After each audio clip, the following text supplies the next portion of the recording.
Selamat siang semuanya. Assalamualaikum warahmatullahi wabarakatuh.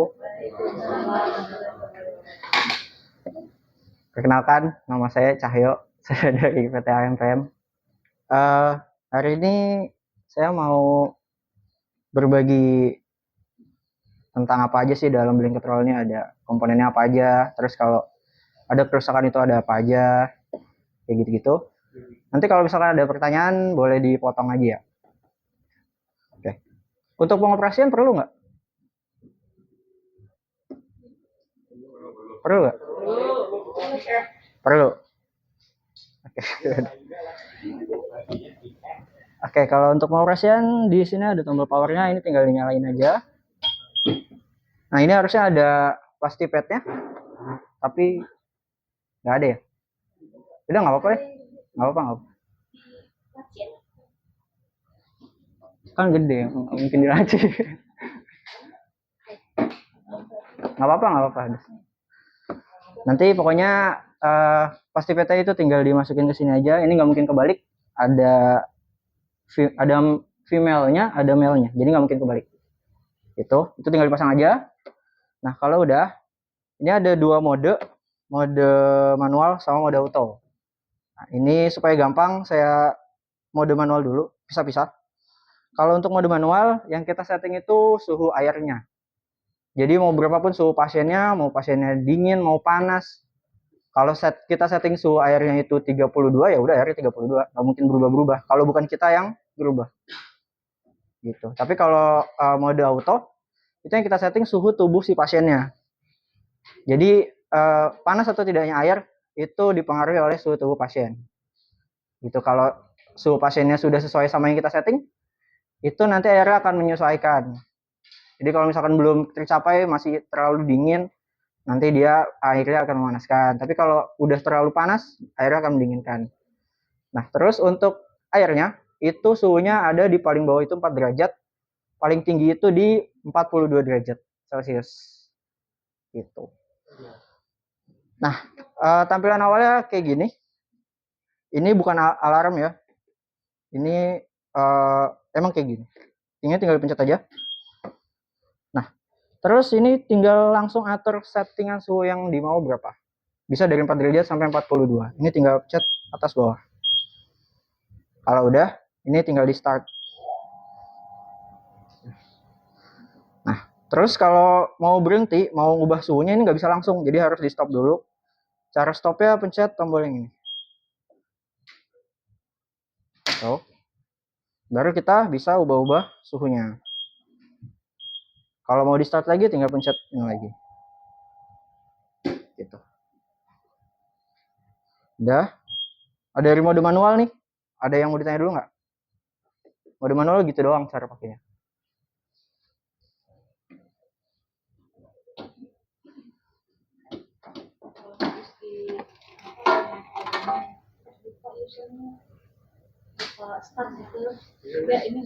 Apa? Enggak. Enggak. Nggak ada. Nggak nyala aja, udah gini aja. Kalau lupa di start ya nggak nyala. Maksudnya nyala tapi nggak, airnya nggak sirkulasi. Gini aja udah, diem. Lagi? Udah. Kalau udah lanjut ke mode auto. Jadi kalau untuk pakai mode auto itu ada, gimana ngejelasin ya? Jadi ada kayak ada mode di dalam mode gitu. Nah, ini paling atas itu mode auto yang tanpa gradient. Jadi dia kalau diaktifkan, sorry. Oh iya, kalau mau pakai mode auto itu harus dipasang sensor probe-nya. Ini konektornya di samping. Nah, ini kan masih gelap nih. Ini kan belum nyala nih. Ini harus dipencet dulu. Tuh. Nah, untuk pengoperasian mode auto itu suhu pasien harus di atas 30 derajat. Jadi kalau ini nggak bisa. Sorry. Tuh, nggak bakalan mau dia. Karena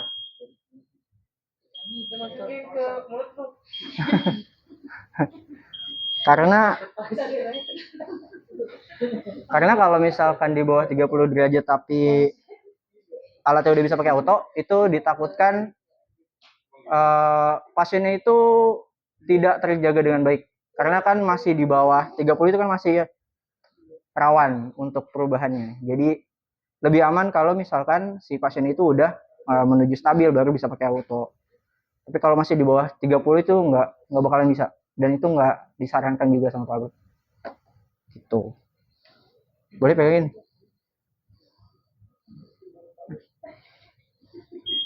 Ayo, sampai 30.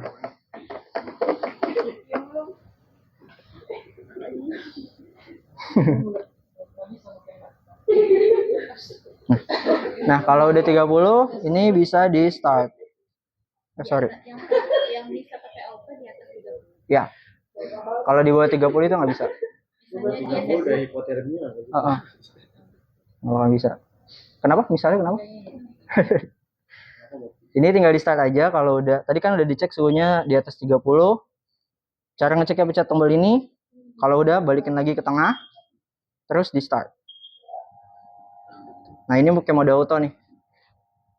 Nah, panas kenaikan atau penurunan airnya itu tergantung sama settingan si pasiennya, settingan kitanya.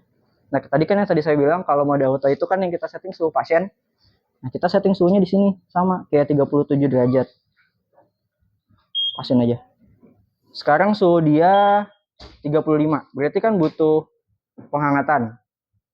Jadi kalau di start di sini pasti heating. Nanti kalau suhu pasiennya udah di atas 37 atau 37, kenapa? Kalau udah di atas 37 atau 37 itu nanti dia bakalan cooling. Jadi cooling, jadi pasien cooling pasien. Nah, terus ada fitur tambahan nih. Jadi kan kalau mode auto biasa ini dia range perubahan airnya itu nggak terkontrol. Range perubahan airnya itu kan nggak terkontrol. Jadi maksudnya misalkan kita setting suhu pasien itu di 37, kalau misalkan suhu pasiennya itu nggak naik-naik atau 35 misalnya 35 aja atau nggak panas-panas pasiennya, itu dengan kondisi ekstrim itu airnya bisa sampai ke 40 derajat. Dan itu pasti nggak nyaman buat pasien. Terus sebaliknya juga kalau misalkan suhu pasiennya itu 39, kita settingnya 37 berarti kan butuh pendinginan. Terus selama pasiennya belum nyentuh 37, itu airnya pasti dingin terus sampai 4, bisa sampai 4. Gitu. Itu bikin gak nyaman pasien. Nah, makanya ada fitur tambahan namanya gradient variable. Jadi gradient variable itu menjaga rentang perubahan itu. Jadi kalau misalkan tadi pasiennya itu kita setting 37, terus suhu sekarangnya itu 35, kalau misalkan kita setting gradient variabelnya itu 1 derajat, berarti perubahan airnya itu hanya bisa 1 derajat dari suhu pasien sekarang. Bukan suhu setting ya. Ya. Bingung nggak? Gimana di sini? Oh, ada papan tulis tuh. Papan tulis bisa dipakai nggak? Bisa, tapi spidolnya ada. Nggak ada spidolnya ya? Apa? Boleh, boleh.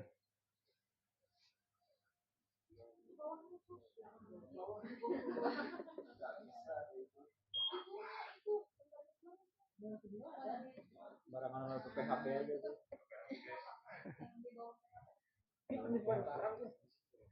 Gimana jelasinnya ya? Pakai apa ya biar gampang?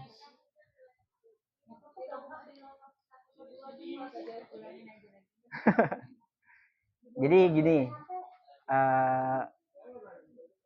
misal kita setting suhu si pasiennya 35 derajat, 35 nih. Nah, terus suhu pasien sekarang, suhu settingan untuk pasien 35. Iya, pakai auto. 35. Terus suhu pasien sekarang, suhu realnya itu masih di 32. Misalnya 32 di sini nih. Kita setting, kita misalnya pakai mode gradient variable. Kita setting variabelnya itu di 1. Ya. Jadi gradient variabel itu menjaga rentang perubahan suhu air. Jadi air itu cuma bisa plus minus 1 dari suhu pasien sekarang perubahannya. Jadi nggak mungkin langsung lonjak jauh. Iya, gitu. Kalau nggak pakai itu berapa dia lonjak? Bisa sampai 42. Kalau iya, kalau misalkan pokoknya selama pasiennya nggak tercapai suhunya sesuai settingan, itu airnya bakal panas terus. Iya. Demi ngejar si pasiennya itu biar ikut panas juga. Masih bingung nggak? Oh, ini auto. Jadi kalau auto, kalau ada yang ngambil sensor suhunya belum tercapai, dia terus naikin. Iya. Kayaknya selama yang ya sorry, kayaknya bingung. Yang dimaksud suhu belum tercapai itu suhu pasiennya ya. Jadi selama suhu pasiennya itu belum 35, ya airnya bakalan panas terus, bisa sampai 42 derajat. Sensornya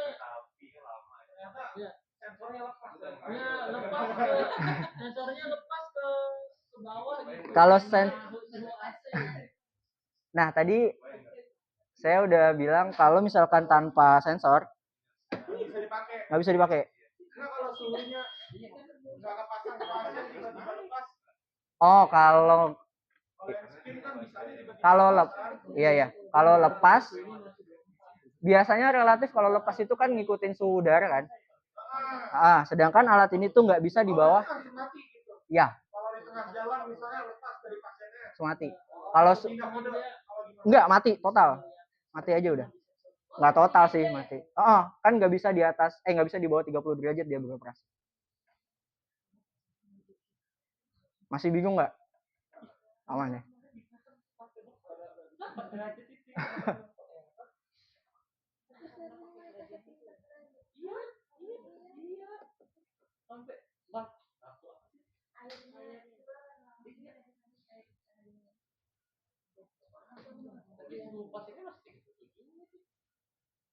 Nah,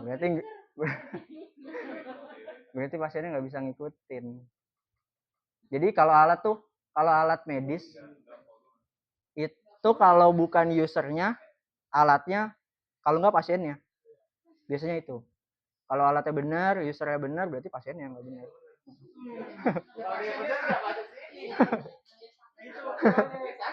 Iya benar.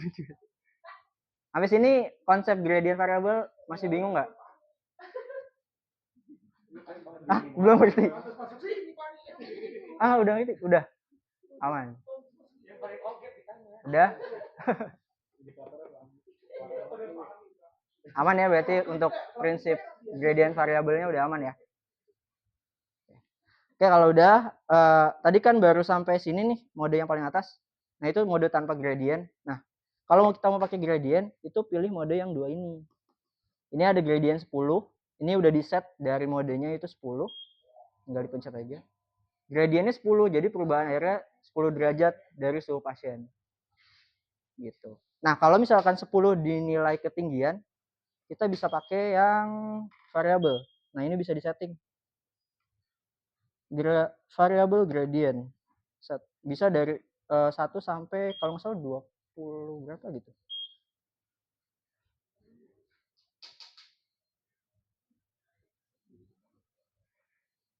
Tiga 20 apa 30 saya lupa deh.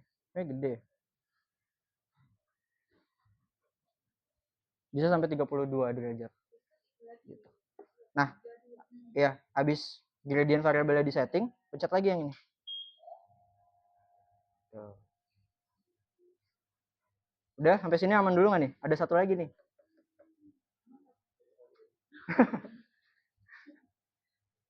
Aman? Nah, terus untuk fitur tambahan lagi, jadi ini kayak mode ada fiturnya, terus fiturnya ada fiturnya lagi. Ini ada fitur terakhir nih. Ini namanya smart mode. Jadi dia ini akan menambah nilai variabel gradientnya sebanyak 5 derajat. Kalau misalkan suhu si pasiennya itu bandel, nggak mau selama 15 menit itu nggak mau ngikutin, nggak mau berubah sama sekali. Itu bakal nambah variabel gradientnya. Jadi contoh kita setting 10, terus 15 menit kemudian nggak ada perubahan di pasiennya, itu bakal jadi 20 variabel gradientnya. Terus kalau misalkan nggak ada perubahan lagi jadi 25. terus gitu supaya lebih cepat untuk si pasien itu mencapai suhu yang diinginkan. Jadi gini, misalkan setting 35, terus suhu pasiennya masih 31. Itu kan kalau variabel gradiennya 1 itu kan berarti perubahannya si airnya itu 32. Manasin sampai 32, kalau pasiennya udah ikut 32 baru ke 33. Itu kan lama kan? Paham nggak? Ya kan? Terus 33 nunggu pasien dulu ke 34 baru dia pindah baru variabel gradient itu bisa sampai ke 35. Gitu-gitu. Nah, kalau dikiranya terlalu lama, nah ini ada smart mode. Jadi dia bisa auto nambahin 5 derajat. Kalau misalkan 15 menit itu nggak ada perubahan sama sekali. Jadi lebih diharapkan lebih cepat gitu.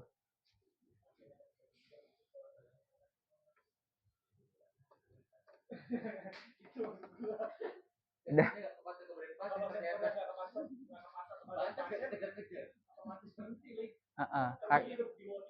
Iya.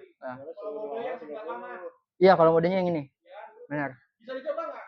Coba lepas.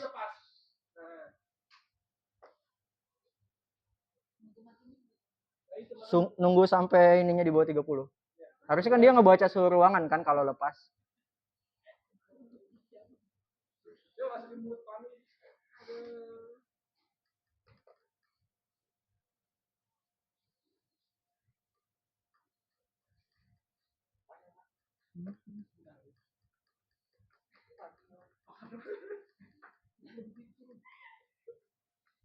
Ini kalau nggak mati malu nih.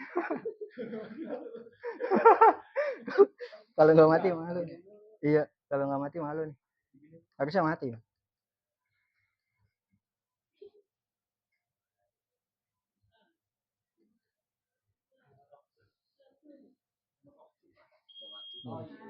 Alhamdulillah. Bener. Gitu. Udah modenya udah semua. Ada yang bertanya dulu nggak? Sebelum ke teknis.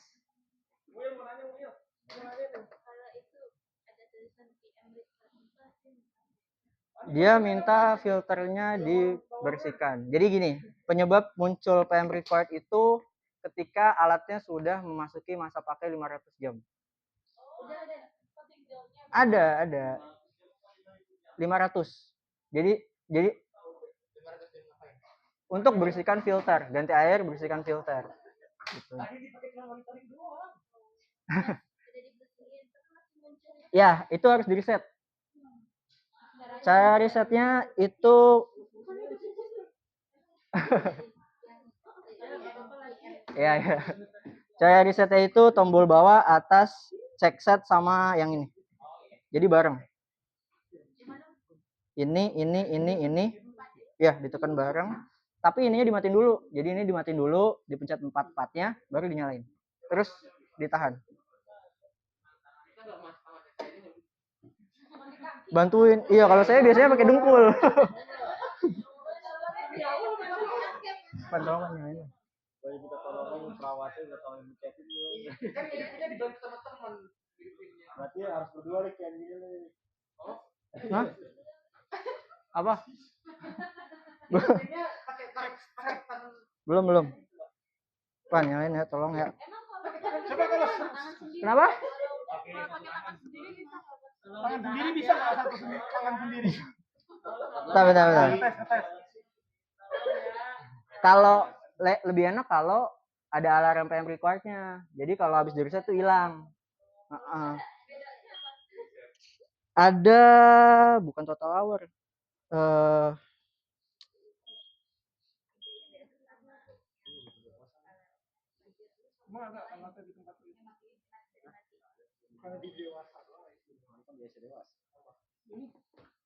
Kayaknya kalau alatnya udah di reset, nggak alarm itu nggak ada bedanya deh. Jadi emang fungsi reset itu untuk ngilangin alarm itu. Kalau tanda kalau misalnya alat ini udah di PM. Oh, berarti tunggu alarm dulu baru di PM. Tapi kalau misalnya belum 500 jam Kalau belum 500 jam mau di PM ya nggak apa-apa PM aja, tapi nanti di restart lagi. Biasanya countingnya itu ya dari nol lagi. Hah? Yang PM required banyak.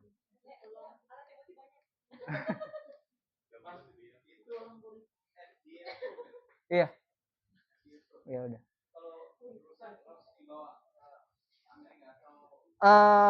Kalau rusak itu kita udah dikasih akses buat service di Indonesia, jadi nggak bakal balik, nggak perlu. Kita semua sebenarnya udah di training, tapi untuk saya, kalau saya belum, itu hari tanggal secara tanggal 6 Februari itu nanti kita ada training lagi untuk alat aslinya. Ya tuntutan si Undak. Udah ada lagi nggak sebelum teknisnya deh? Aman ya? Nah, kalau teknisnya saya harus jelasin bagian-bagiannya. Ada. Selain PM required, alarmnya itu ada high limit, low limit, sama snap disk. Kalau high limit itu ketika jadi dia ada safety-nya. Safety-nya tuh ketika alat ini mencapai suhu 44 derajat. Harusnya kan cuma bisa sampai 40 derajat. Tapi kalau alatnya itu over sampai 44 derajat, itu bakal alarm high limit. Di sini ada tulisannya. Terus alatnya mati. Nggak mati sih. Nggak sirkulasi. Tapi alatnya tetap hidup. Itu biasanya bisa thermistor, bisa snap disk, atau paling parah mainboardnya, control boardnya. Gitu. Itu safety pertama. Terus safety kedua itu di 46 derajat. Kalau 46 derajat itu nggak bisa di silent, alat berhenti. LED semua blank. Tulisannya snap disk remove gitu deh, lupa. Pokoknya snap disk. Itu kemungkinannya thermistor, snap disk, atau mainboardnya. Snap disk tuh apa ya, kalau dia ada di nyetrum nih. Dia kayak termostat tapi yang bentuknya kayak kapasitor. Ini saya kopet ya. Nih, bisa kelihatan nggak? Ini snap disk. Nih kabel ini nih. Ini snap disk. Ini ngedeteksi suhu chamber. Yang ini, yang kabel ini nih. Udah tahu mungkin. Itu snap disk. Kalau thermistor itu ini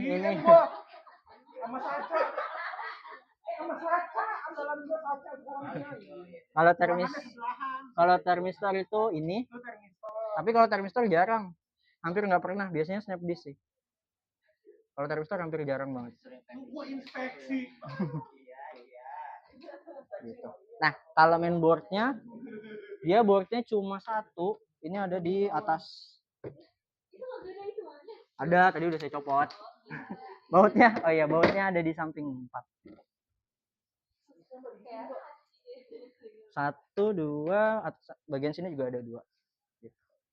Nah, kalau untuk ngangkatnya hati-hati karena biasanya ya, terus ininya masih netes. Karena ini kan langsung ke chamber nih. Ini masih netes kadang-kadang, jadi hati-hati. Gitu. Ini mainboard ya. Control board ya. Terus kalau untuk semua pembagian distribusi tegangan itu semuanya ada di sini. Nah, buka aja deh. Mana tuh set?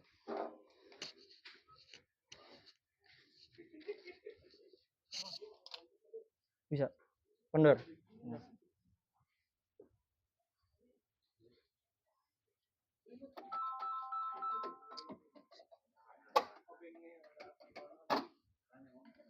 Nah, ini kabelnya banyak, nggak usah dihafalin yang mana kabel motor, yang mana kabel heater, yang mana kabel ke powerboard.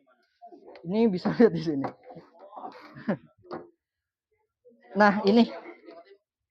Oh ya, sorry. Wiring itu yang blok itu yang ini.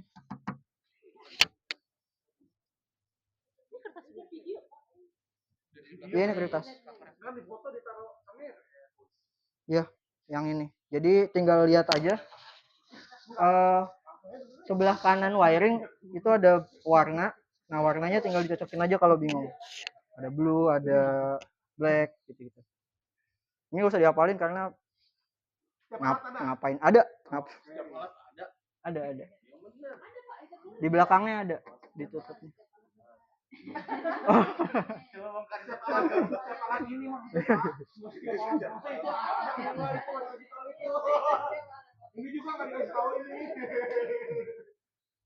Terus kalau yang paling sering itu alatnya running normal, tapi nggak panas plastik padnya, mampet biasanya.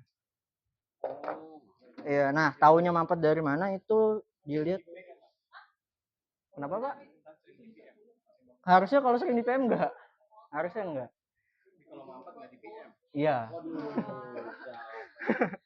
Harusnya iya. Di sini kita bisa lihat nih. Jadi apa? Bocor. Apanya bocor? Ini. Oh, kalau bocor itu dia karat atau kotoran yang ganjel. Nah, harusnya plastik pad itu setiap habis dipakai dicopot lagi. Jangan dibiarin nyangkut aja. Karena kalau dibiarin nyangkut aja itu valve-nya tetap kebuka. Nah, kalau valve itu tetap kebuka, itu bisa ada potensi karat atau ada kotoran terus bikin ganjel terus nggak bisa nutup gitu. Iya, berarti kayak salah saya.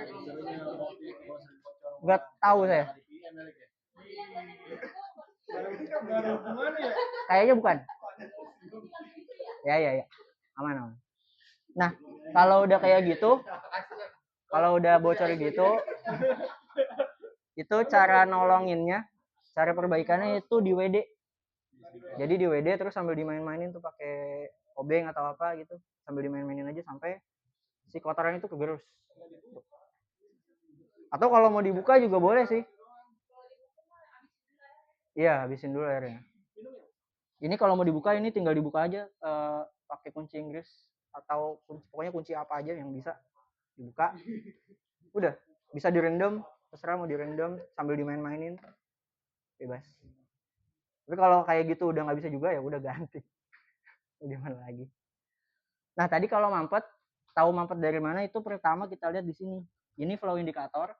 Jadi kalau misalkan airnya sirkulasi baik, itu baling-balingnya muter. Gitu. Tapi kalau baling-baling nggak muter sama sekali, itu mampet. Kalau dia nggak muter tapi ngalir, mungkin. Pelan ya, kalau pelan mungkin. Kalau pelan mungkin. Tapi kalau ngalir terus tapi nggak muter, nggak mungkin sih. Karena jalurnya pasti masuk situ. Masa iya?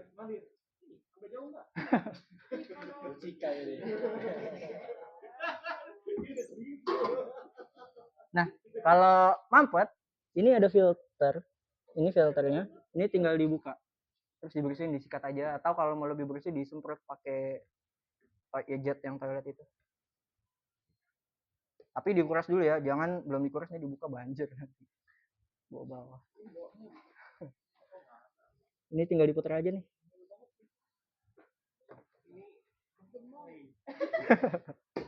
Bareng lagi.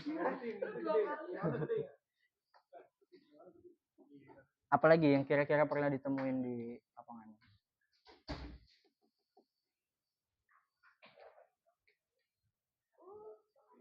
Kalau alatnya nggak dingin, itu biasanya bisa dari solenoidnya. Jadi di belakang tuh ada solenoid. Nah, solenoid ini alirannya itu cuma ke kompresor. Jadi ini cuma bekerja kalau lagi cooling.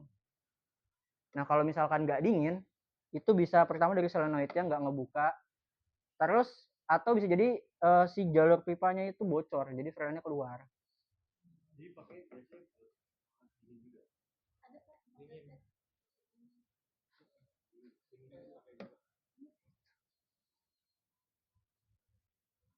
Oh iya, sama ada satu alarm lagi, itu alarmnya flow switch.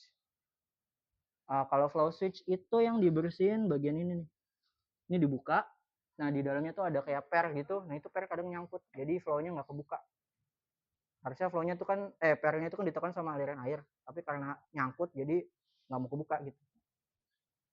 Gitu. Kalau cek flow switch itu berarti ininya harus dibersihin. Heaternya ini. Ini heater, ini snap disk yang tadi.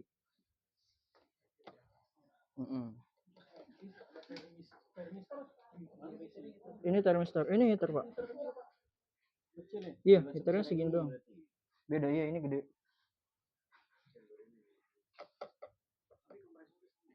Kompresor sama. Satu merek kan.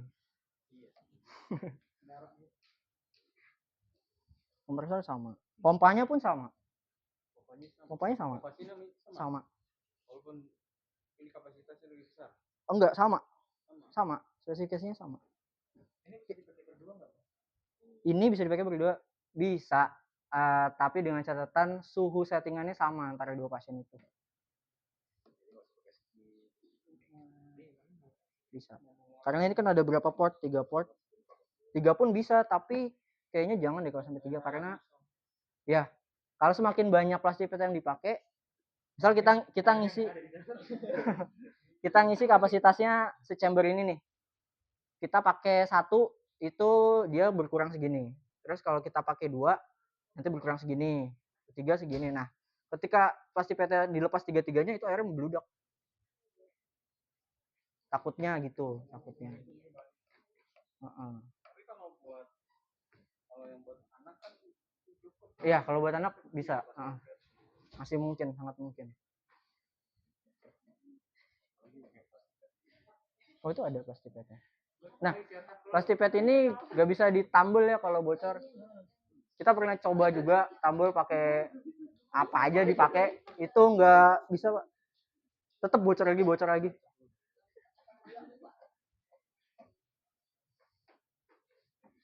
Nggak bisa pak.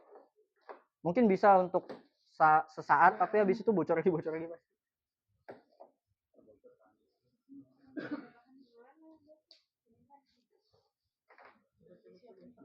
Nah,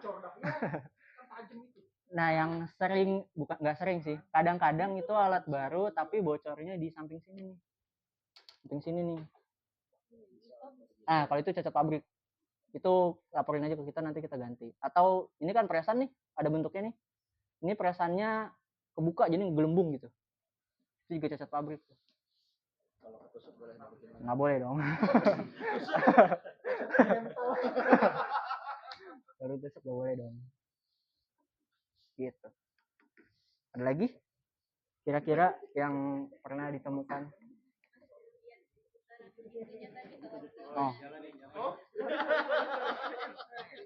Ada. Susah. Masa posisinya susah. Tekan aja.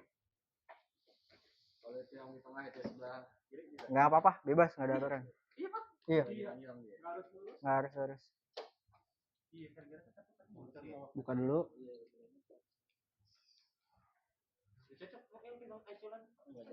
Sama lah. Gue belum pernah GP2 sih sebenarnya. Wah.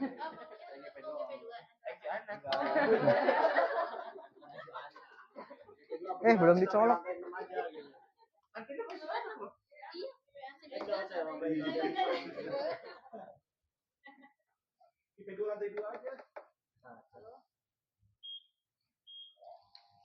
Ini boleh dilurusin.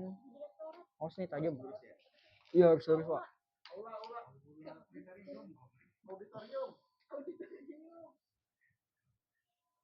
Auditorium tem. Belum. Jadi nunggu airnya balik dulu baru dia muter. Tuh. Nih, ini bagus berarti ini.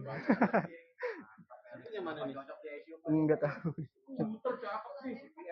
Ini kencang nih. Dewasa. Oh iya, ini info aja kalau untuk kalibrasi itu yang dikalibrasi bukan suhu di sini ya. Yang dikalibrasi itu suhu di air. Gimana air? Nah, kalau di BPFK itu belum punya kalibratornya karena MK-nya juga pun belum ada. Masa? Iya, BPFK nggak punya kalibratornya. Punya cuma dia doang. Iya. Itu kalibrasi kan ya? Setahu saya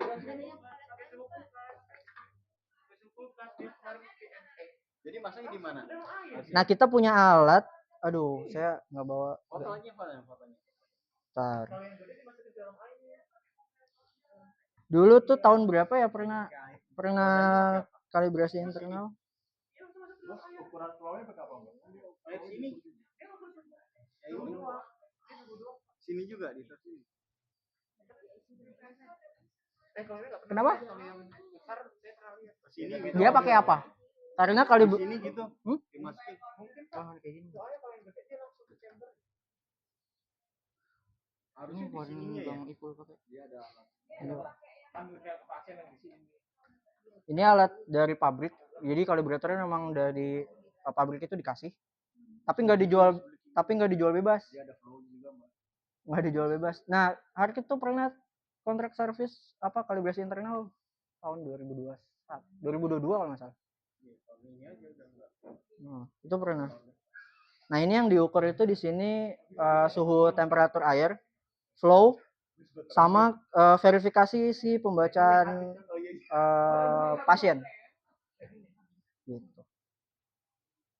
Nah, kalau saya nggak tahu kalau BPFK pakai apa ya, tapi secara MK sih belum ada, harusnya belum ada. MK-nya belum ada. MK-nya belum ada, Nur. Udah ada belum? Metode kerjanya. Ini.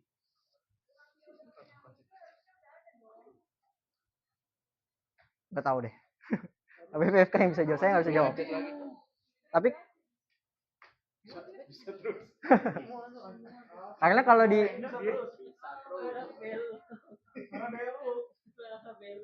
karena setahu saya tuh kalau di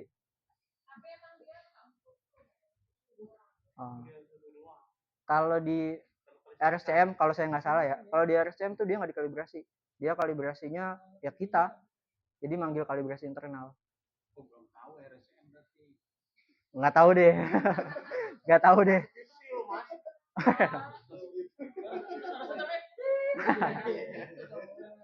Setahu saya gitu.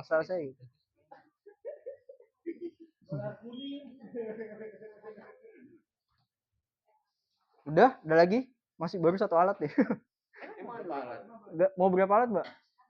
Ini aja. Ayo udah. Oh ya, oke. Ayo udah ini aja. Apalagi yang mau ditanya? Bongkar apa lagi?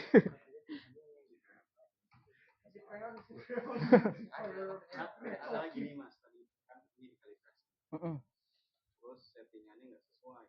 Maksudnya di sini bacanya 37, di PPK berapa toleransinya?